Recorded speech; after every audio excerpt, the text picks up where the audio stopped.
안녕하세요. 에마쌤입니다. 정부지원금 어떻게 합격하는지 합격 가이드를 지금 해드리고 있는데 저번에 업로드한 영상이 조회수가 좀 잘 나왔어요. 많은 분들이 봐주셨고 또 질문도 되게 많이 해주셔가지고 그러면은 실제로 어떤 식으로 지원금을 탈 수 있는지 좀 더 구체적인 영상을 제가 준비를 해왔거든요. 아마 이제 1탄 안 보고 오신 분들도 계실 것 같은데 안 보고 오신 분들은 1탄 먼저 보고 오신 다음에 이 영상 이어서 보시면은 정말 큰 도움이 되실 것 같아요. 저를 먼저 좀 소개를 해드리자면은 저는 지난 10년간 대학생 때부터 23살 때부터 창업을 해서 거의 받은 지원금만 해도 어마어마하게 많은데 이게 이제 가끔 그런 분도 있어요. 정부 지원금이 중복으로 받을 수 있나요?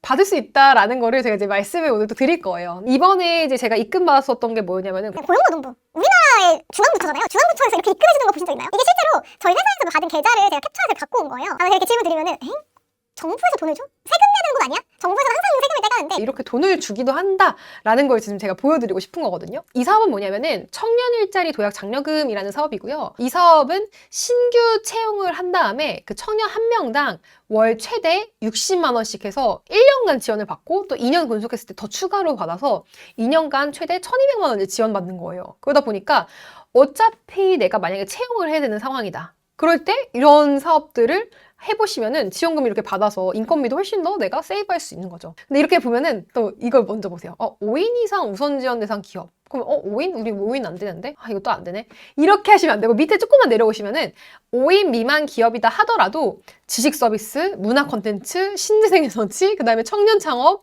미래 유망 기업, 지역 주력 산업, 고용 위기 지역 소재. 그러니까 거의 모든 정말 많은 기업들이 해당이 된다고 보시면 되거든요. 나는 무조건 난 안 돼요, 쌤. 이렇게 하지 마시고 조금만 더 밑에 조금만 더 공고문을 보시면 돼요. 이게 대부분 대표님들이 어려워하시는 게 뭐냐면 이렇게 공고문을 읽는 것 자체가 이제 익숙지 않은 거예요. 이거를 이런 공문 같은 것들을 우리가 이제 사업하면서 볼 일이 별로 없잖아요. 그러니까 그냥 뭔 소리지 뭐야 머리 아파 이러고 그냥 지나치는 경우가 많은데 사업들이 뭐가 있는지 살펴보면은 정말 많거든요. 생각보다 정말 많은 정부 지원 사업들이 있고 지금 제가 소개드리는 사업들만 해도 이 사업 같은 경우에는 최대 1억, 그 다음에 이 사업 같은 경우에는 뭐 1,000만 원, 이 사업 같은 경우에는 4,000만 원, 이 사업 같은 경우에는 5,000만 원. 그러니까 이런 사업들이 계속 정말 매달마다 쏟아져 나오는데 대부분 대표님들이 지원을 안 하시죠. 그러니까 지원을 안 하시니까 당연히 내가 혜택을 못 받는 거거든요. 이거를 왜 나만 빼고 다 이렇게 주변에 받았다는 사람들은 많은데 왜 나만 못 받지?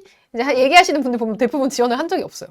그게 문제거든요. 대부분 지원을 한 적이 없으니까 당연히 선정이 안 되는 거죠. 그래서 정부 지원 사업은 이렇게 내가 먼저 신청하는 구조인데 두 번째로 신경을 쓰셔야 되는 건 뭐냐면은 여기서 어떤 사업을 지원할지를 저번 영상에서 가이드를 받았다면은 두 번째로 낼 게 이거 어떤 사업을 내가 이렇게 많은데 지원하고 싶은 게 만약에 10개예요. 그러면 그거 다 지원해도 될까요? 안 될까요? 지원을 해도 됩니다. 왜냐면은 정부 지원 사업은 여러 개의 중복으로 지원을 받으실 수 있어요. 대부분의 사업은. 근데 가끔 안 됩니다 라고 얘기하는 경우들이 있거든요. 이렇게. 그래서 이거는 제가 초기 창업 패키지의 공고를 가지고 온 건데 요런 사업들은 동시에 받는 게 불가해요 라고 이렇게 적어 놓은 거예요. 공고문 보시면 이렇게 적혀 있거든요. 그래서 이렇게 기재가 되어 있는 사업이 아니고서는 거의 대부분 가능하시고 실제로 선정된 다음에 고민하셔도 늦지가 않아요. 이제 막 가끔 이런 거 있어요. 나는 무조건 초창패 하신대요. 그럼 초창패 하시는 거 좋죠. 좋은데 초창패가 있는 게 아니거든요. 3년 이내에 기업들 지원해주는 게 겁나 많은데 왜 그거 하나만 목표로 하시냐는 거예요. 10개, 20개, 30개 정도 지원을 하시고 나면은 오히려 선정된 다음에 그때 내가 그 사업을 실제로 할지 말지를 결정하셔도 돼요. 초창패도 넣었을 거고 청창사도 넣었을 거고 뭐 여러 가지 다 넣었는데 만약에 내가 동시에 여러 개 합격했어요. 그런데 여기에 써 있어. 동시에 하면 안 됩니다. 이거는 하나만 하셔야 돼요. 이렇게 지원이 동시 수행이 불가능하다라고 되어 있다.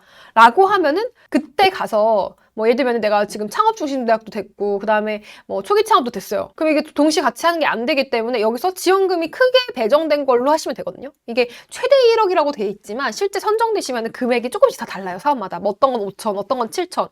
그러면은 여기서 지원 금액이 큰 걸로 결정을 하시고 수행을 하시면 됩니다. 정부 지원금이 이게 중복으로 이제 지원이 가능한 이유가 뭐냐면요. 각각 부처가 다 다르기 때문이거든요. 이게 실제로 어떤 부처에서 어떤 지자체에서 뭐가 있는지를 다 이게 통합해서 관리하는 시스템이 아니고 이 사업들이 이렇게 많은 사업들 개수 보세요. 어마어마하게 많죠. 이런 사업들이 중앙부처에서도 하지, 광역지자체에서도 하지, 기초지자체에서도 하는 거예요. 14개 중앙부처라고 되어 있는데 아까 말씀드렸던 것처럼 고용노동부라던가 중소벤처기업부라던가 과기부 이런 부서들이 다 있는 거고 그 부서마다의 창업지원금이 있는 거거든요. 그렇기 때문에 중앙부처는 어느 정도의 이제 같이 하면 안 된다. 특히 중기부 사업은 중기부 하나만 한다. 이런 식으로 제한이 있는 경우가 있지만 내가 중앙부처에서 하는 거랑 광역지자체, 기초지자체 하는 거는 거의 중복이 제한이 걸리는 경우가 거의 없어요. 그렇기 때문에 이거는 하나만 넣지 마시라는 얘기를 제가 계속 말씀드리는 거예요. 최대한 많이 넣으실수록 좋다. 그래서 이게 매년 엄청나게 늘어나고 단 한 번도 감소한 적이 없다라고 말씀드렸잖아요. 그죠? 2016년도부터 계속 늘어났어요. 그러면 앞으로 2025년도 더 늘어날 건데 이거를 하나만 넣기에는 너무 아깝죠? 내가 진짜 힘들게 막 준비했는데 열심히 준비했는데 더 많은 지원금 받으시면 좋잖아요. 그래서 꼭 이제 조금 이거는 기억을 해주시면은 좋을 것 같아요. 자, 그러면은 정부 지원금에 대해서 이제 이런 분도 있어요. 이거 갚아야 되는 거예요? 결국은 나중에 갚아야 되는 건가요? 라고 얘기하시는 경우가 있는데 갚아야 될까요? 안 갚아도 될까요? 당연히 갚지 않아도 되는 것들을 지금 소개를 드리는 거거든요. 그럼 왜 정부에서는 지원금을 갚지 않아도 되는 돈을 막 무료로 뿌릴까? 이렇게 세금을 막 써도 되나? 이런 생각 하실 수 있어요. 그죠? 근데 그게 되게 재밌는 게 뭐냐면은 정부에서 공짜로 나한테 돈을 주는 이유는 다른 것 때문이 아니라 결국은 세금을 많이 낼 수 있는, 나중에 정말 규모가 커져서 일자리도 많이 창출하고 국가 경제에 이바지할 수 있는 기업들을 많이 키우고 싶어요. 그래서 그렇기 때문에 창업지원금을 주고 있는 거거든요. 그래서 이거는 정부가 왜 이렇게 돈을 뿌릴까는 걱정 안 하셔도 돼요. 왜냐면은 대표님들이 결국 사업이 잘 되면은 제일 먼저 아는 게 국세 쪽이 제일 먼저 압니다. 그래서 뭐 국세, 지방세 뭐 다 이것저것 해서 다 이제 가져갈 거기 때문에 그걸 지금부터 고민하실 필요는 없다. 이렇게 말씀을 드릴 수 있을 것 같아요. 자, 그러면은 내 사업도 되나요? 쌤, 저 이런 사업 하는데 댓글이 제일 많이 달린 게 이런 거예요. 내 사업도 해당이 되냐? 근데 항상 제가 말씀드리는 게 됩니다. 해당됩니다. 왜 해당이 되느냐? 해당이 안 되는 사업들은 규정되어 있어요. 예를 들면은 이런 식으로요. 뭐 세금을 체납했거나 아니면은 이렇게 사행시설, 뭐 도박이라든지 이런 불법, 이런 사행성이 짙은 그런 것들은 당연히 안 될 거고, 그 다음에 유흥주점, 뭐 이런 것들 있죠. 유흥주점 같은 것도 술집 같은 경우에도 이제 안 된다라고 되어 있기 때문에 혹시 내가 여기 해당이 된다 하시는 분들은 사업자 등록증에 업종이나 이런 종목, 이런 업태들 이런 거 바꾸실 수 있거든요. 홈택스 가시면은 금방 바꿔요. 금방 바꿀 수 있기 때문에 이거는 내가 만약 정부 지원금을 좀 목표로 하시는 사업장이다 하면은 저는 꼭 사업자 등록증에 조금 더 이거 신경 써주셨으면 좋겠다라는 거 말씀을 드리고 싶어요. 지원제 업종만 제외하면 정말 말 그대로 스마트 스토어를 하시든 아니면 카페를 하시든 뭐 폰케이스를 하시든 그 다 저희 수강생들 사례거든요. 이런 분들이 다 어떻게 보면은 되게 뭐 대단히 특별하고 특이한 사업을 해서 그런 게 아니라 정말 평범한 뭐 폰케이스 뭐 대단히 좀 다른 사업이 아니잖아요. 그렇죠? 뭐 IT 어플뿐만이 아니라 이런 사업들도 충분히 지원을 받으실 수 있다라는 거예요. 근데 대신 다만 뭘 잘 해야 되느냐? 사업계획서를 잘 쓰셔야겠죠. 사업계획서. 정부 지원금을 이제 내시려고 하면은 우리가 저번 수업에서 어떻게 찾는지는 말씀드렸는데 어떤 서류를 준비해야 되는지는 지금 말씀 안 드렸어요. 어떤 서류를 준비해야 되느냐? 우리가 이력서를 쓰는 거, 자기소개서를 쓰는 거 똑같거든요. 구직자들이 우리 이제 취업을 할 때 엄청 열심히 이력서랑 자기소개서 써가지고 찾아가잖아요. 그래서 이렇게 찾아가서 자, 저 취업시켜주세요 하고 오잖아요. 거기서 이제 선정을 하는 것처럼 정부 지원금도 하나가 아니라 이제 이렇게 여러 사업들이 있는데 각각 내가 그거에 맞게 양식에 맞게 또 지원서나 자기소개서 양식이 따로 기업마다 다른 것처럼 이것도 마찬가지예요. 정부 지원 기관마다 다 양식이 약간씩은 달라요. 그러니까 크게 보면은 뭐 이력서에 이런 거 물어볼 수 있겠죠. 이 뭐 자기소개, 지원 동기, 어떤 식의 커리어를 만들고 싶은지, 향후 계획 뭐 이런 것들을 물어보거든요. 대부분 비슷하죠. 근데 이게 똑같이 사업계획서도 비슷하게 들어가요. 정말 비슷하게 들어가기 때문에 제가 그거를 좀 말씀을 드리고 싶은 거예요. 그럼 어떻게 도대체 지원을 받을 수 있느냐? 그랬을 때 제가 이제 재밌는 게 이 영상이 제가 이제 요 채널에 한번 나갔었는데 저희 고객사 대표님이었어요. 그래서 강호동 대표님 채널에 제가 나가가지고 이거를 이제 한번 설명을 드렸는데 댓글에 난리가 난 거예요. 댓글에 제 영상을 보고 나서 하시는 말씀이 이거 사기 아니에요? 막 이런 얘기 하시는 분들도 있더라고요. 왜냐면은 제가 사업을 소개할 때 어떻게 얘기를 하라고 했었냐면은 학원을 운영하는데 정부 지원 받고 싶어요 했을 때 이거 지원해주겠냐? 그럼 당연히 안 해줄 확률이 너무 높죠. 그래서 저희도 똑같이 뭐 평생교육원 신고하고 다 하지만 학원이라고 표기하면 당연히 선정이 안 돼요. 왜냐면은 이미 이런 사업들이 너무 많은데 굳이 정부에서 지원을 해줄 만큼의 어떻게 보면은 경쟁력이라던가 차별성이 있는 게 아니기 때문에 그러면은 도대체 이 말이 맞느냐라는 걸 제가 여쭤보고 싶은 거예요. 예를 들어 배달을 한다라고 했을 때 배달업이 아니라 B2B 물류 이런 식으로 나의 아이템을 조금 더 확장 가능하고 조금 더 미래 발전 가능성이 있게끔 표시하시는 게 되게 중요하다. 그렇게 표기하는 게 중요하다라고 말씀드렸는데 그랬더니 이제 이분이 연애 프로그램에서 직업 소개하듯이 해야 되네요. 백수는 홈 프로텍터, 배달업은 유통업 CEO 이런 식으로 얘기하시더라고요. 그래서 제가 이거 보고 엄청 빵 터졌는데 이거 맞는 얘기일까요? 이게 반은 맞고도 반은 틀린 얘기인 게 이거를 조금 더 멋지게 표현하는 거는 비슷하지만 사업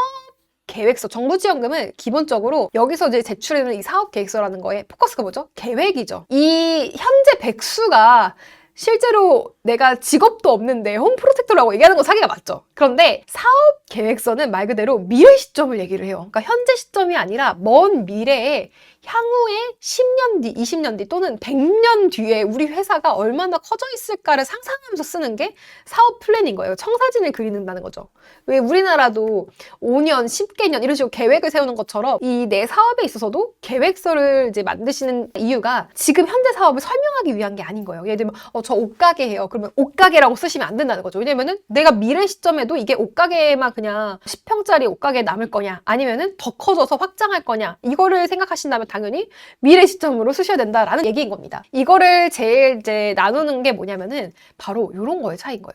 기회형, 생계형, 승계형 이런 식으로 나뉘는데 승계형은 말 그대로 이제 아시죠? 너무 부럽잖아요, 그죠? 물려받은 분들. 나도 이렇게 부모님이 물려주시다가 사업이 있어서 얼마나 좋았을까 그런 생각 많이 하시죠. 근데 이제 우리나라는 보면은 승계형 당연히 적고요. 이거는 어떤 나라를 봐도 다 적어요. 다 적은데 차이가 뭐냐면요. 우리나라가 생계형이 압도적으로 높지 않아요, 여러분? 생계형이 뭐냐? 약간 상상만 해도 생계형은 정말 말 그대로 생계를 해결하기 위한 창업일 거예요. 기회형은 뭐야? 기회형이 우리나라가 압도적으로 낮습니다. 다른 나라에 비하면 압도적으로 낮은데 이게 어떻게까지 결과가 가냐면요. OECD 주요국별로 창업기업 생존율을 한번 이렇게 비교를 해본 거예요. 해봤더니 너무 안타깝게도 우리나라가 3년 후에 생존율이 40%밖에 안 돼요. 100명이 창업을 하면은 3년 뒤에 계산해봤더니 40명밖에 안 남은 거예요. 다 60명으로 다 사업 접고 이제 간 거예요. 그러면 결국은 왜 이렇게 우리나라가 다른 나라에 비해서 생존율이 낮냐? 그러니까 상업이 어려운 건 맞아요. 창업이 어떤 나라에서 하든 생존율이 낮아진 건 마찬가지고 사실 뭐 미국만 보더라도 57% 선망한 기업들이 많지는 않잖아요. 다 대부분이 살아남았다라고 얘기할 수 없잖아요. 7, 80%까지 가는 경우는 없다는 거죠. 그러면은 왜 이렇게 많이 망하고 폐업하고 그러냐라고 하면은 결국은 우리나라가 조금 더 기회형이 부족하고 그죠? 생계형이 많다라는 그 특징이 특히 이제 문제가 되는 거죠. 정부에서 결국은 뭘 밀어주고 싶은 거냐면은 국가에서 활성화시키고 싶은 사업은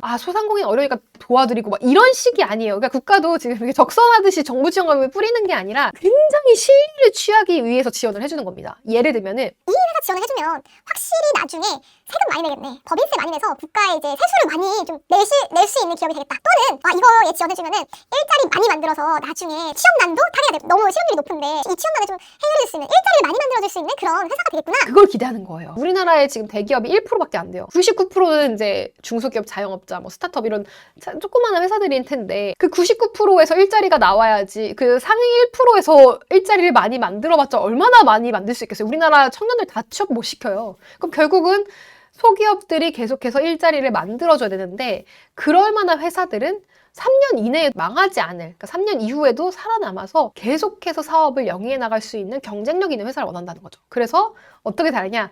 기회형과 생계형, 승계형 다른데 우리나라에서 원하는, 정부에서 원하는 지원금을 주고 싶은 회사들은 기회형 창업이다라는 거를 말씀을 드리고 싶은 거예요.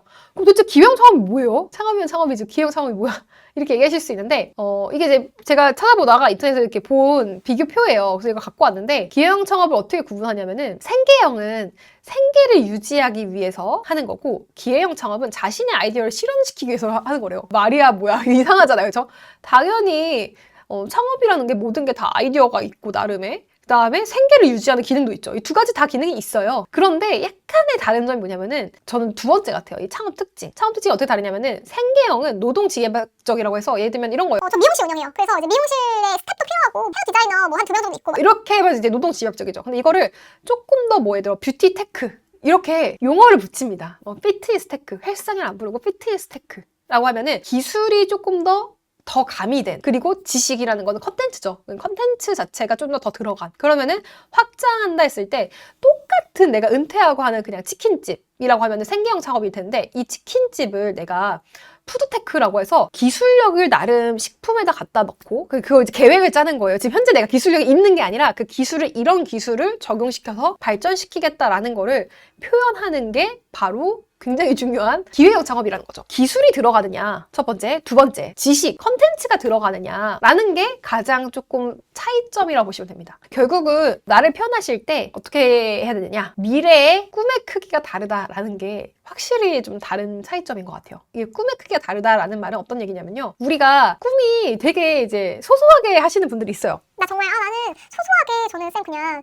우리 저 먹고 살고 저희 가족 정도 생계 해결되면은 저 그걸 만족해요. 더 키울 생각 없어요. 이런 분들 있죠. 그런 분들은 정부 지원에 선정이 안 된다는 거예요. 정부 지원금을 받으실 때 이게 무슨 사업자 등록증에 업태나 종목이 다른 게 아니에요. 막 그분들은 기회형 창업 뭐 이렇게 써 있는 게 아니에요. 똑같은 내가 하는 뭐 도소매업이라 될 수도 있고 제조업이라 될 수도 있고 뭐 미디어 콘텐츠 창작업 다 비슷하게 되어 있는데 사업 계획서에 내가 내 사업을 얼마나 키울 거냐 이 꿈의 크기를 굉장히 크게 말씀하시는 게 중요하다는 겁니다. 그래서 계속 미래 시점이다 라는 거를 말씀드리는 거예요. 그래서 사업 계획서를 한 번도 안 써보신 분들은 쓰셔야 됩니다. 정부 지원을 내가 받고 싶다라고 목표를 하신다고 하면은 구직자들도 이력서, 자기소개서 작성을 하는 것처럼 대표님도 사업 계획서를 작성을 하셔야 되는 거예요. 사업 계획서가 뭐예요? 라고 한다면은 제가 일단 요거 신청하시는 분들께 양식 한번 보여드려 볼게요. 그래서 양식 한번 보시고 아 요런 거 써야 되는 거구나 하는 감을 약간씩 이제 잡으실 수 있으실 것 같거든요. 그래서 저희 수강하신 대표님들을 좀 보여드리면은 저희가 이제 이렇게 오프라인 성과 공유회를 해요. 마지막 과정이 끝나고 나서 성과 공유회 하는데 이런 식으로 이제 발표를 하시거든요. 대표님들이 이제 5주 동안 배웠던 거를 실제로 이렇게 컨텐츠화해서 발표까지 하시는데 보시면 이런 것들 있죠. 이렇게 화면에 지금 제가 블러 처리를 해놨는데 이런 식으로 기본적으로 문서인데 문서가 그냥 줄글로 저 이런 사업 하고 있어요. 이런 사업 앞으로 하고 싶어요. 이게 아니라 굉장히 어떻게 보면 정갈하게 깔끔하게 정돈된 형태에다가 추가적으로 시장 조사도 조금 하고 이 시장이 앞으로 커질 거다라는 걸 얘기하는 거기 때문에 이런 요소들이 사업계획서 안에 녹여져 내려야 된다라는 거를 조금 기억을 해주시면 좋을 것 같아요. 그래서 사업계획서랑 친해져야 사업계획서를 정복해야 정부지원금에 선정될 수 있다라는 거를 좀 말씀을 드리고 싶고 사실 근데 이제 저는 정부지원금을 타는 게 목표시라면은 이 정부지원금을 위해서 꼭 사업계획서 쓴다기보다는 사업계획서는 정말 매번 업데이트하고 업그레이드 하시면 좋다라는 생각이 들어요. 왜냐면은 내 사업의 이정표 같은 역할을 하거든요. 생각해 보실 수 있나요? 내 사업이 3년 뒤 어떻게 될지, 5년 뒤 어떻게 될지 이렇게 뭔가 미래 청사진을 그리면서 이제 가시는 이정표가 딱히 우리가 없잖아요. 그냥 매일매일 고객과 시달리고 뭐 매일매일 직원과 시달리고 이런 삶의 연속인데 사업 계획서는 내가 잠깐 멈춰서서 내 사업을 어떻게 이끌고 가지? 어떤 방향으로 가져가지? 라는 거를 한 번은 점검하실 수 있는 그런 어떻게 보면 기회이기 때문에 제가 아는 대표님도 되게 제가 재밌었던 게 본인은 사업 계획서를 매년 업데이트한대요. 정부 지원 사업 넣지 않는데도 불구하고. 왜냐면 난 내 사업을 위해서 내가 이거를 미래를 계획한다라는 거죠. 요거를 내가 지금 쌤 저는 어떻게 시작해야 될지 모르겠어요 하시는 분들은 제 유튜브 보시면서 따라오셔도 되고 아니면 과정 들어오셔서 더 전문적으로 배워보셔도 좋아요. 근데 어쨌든 간에 기억하셔야 될 거는 사업 계획서는 계획이다. 현재 사업 기술서 아니고요. 사업 계획서다 라는 거를 좀 기억을 해주시면 좋을 것 같습니다. 오늘 우리가 배운 내용이 뭐였죠? 기회형 창업과 생계형 창업이 차이가 있다. 아니 어려운 소상공인 도와줘야지 이거 너무한 거 아니야? 라고 생각하실 수 있지만 국가가 그렇게 공짜로 돈을 뿌리는 데에는 이유가 있겠죠. 일자리 많이 창출하고 세금 많이 내라는 의미예요. 그럼 결국은 내 사업이 똑같이 나도 생계형 사업이라 하더라도 내가 지원금 받고 싶어요. 그러면은 이거를 기회형 창업처럼 내 스스로를 생각도 바꾸고요, 일단은. 그 다음에 표현하시는 방식도 좀 바꿀 필요가 있다라는 거를 오늘 좀 말씀을 드렸습니다. 자, 다음 영상에서도 제가 정부 지원 사업에 대한 콘텐츠들을 계속 올려드릴 테니까 구독, 좋아요, 알림 설정, 그리고 댓글로 또 열심히 달아주시면 좋을 것 같습니다. 다음 영상에서 뵙도록 할게요. 감사합니다.